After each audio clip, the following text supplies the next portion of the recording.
Hello everyone, class 9 circle का theorem number 9.8 angles in the same segment of a circle are equal. Mean same segment पे जो angle होते हैं वो equal है, ये हमें यहाँ पे प्रूव करना है। देखो ऑलरेडी इसमें गिवन है A C B and B D A, means A C B and B D A, ये जो दो एंगल है वो सेम सेगमेंट पे फॉर्म हुए हैं। ये जो सेगमेंट है, ठीक है, इस सेगमेंट पे दोनों एंगल फॉर्म हुए हैं, ठीक है। तो ये दोनों एंगल इक्वल होते हैं, ये हमें प्रूव करना है। A C B B D A के साथ इक्वल है, ये प्रूव करना है। इसके लिए हमें कंस्ट्रक्शन करना पड़ेगा। ए ओ एंड ओ बी, ये दोनों रेडियस हैं, उन दोनों को ज्वाइन करना पड़ेगा, ठीक है। अभी ये प्रूव करने के लिए आपको क्या करना पड़ेगा, इसका जो प्रीवियस थ्योरम है वो यूज करना पड़ेगा। क्या, जो ये जो एंगल होता है ना, ये इस एंगल के होता है double.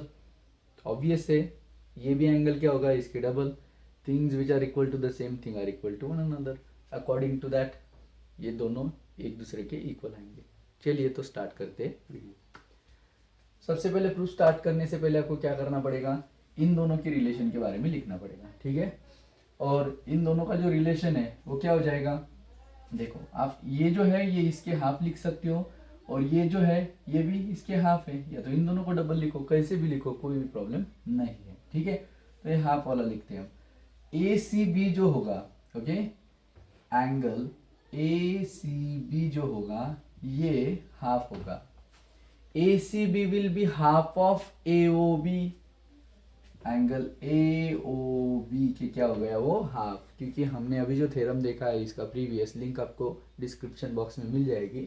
According to that in दोनों में रिलेशन क्या होता है, जो सेंटर पे एंगल फॉर्म होता है, जो रिमेनिंग पार्ट में फॉर्म होता है उसके क्या होता है, डबल होता है, ठीक है।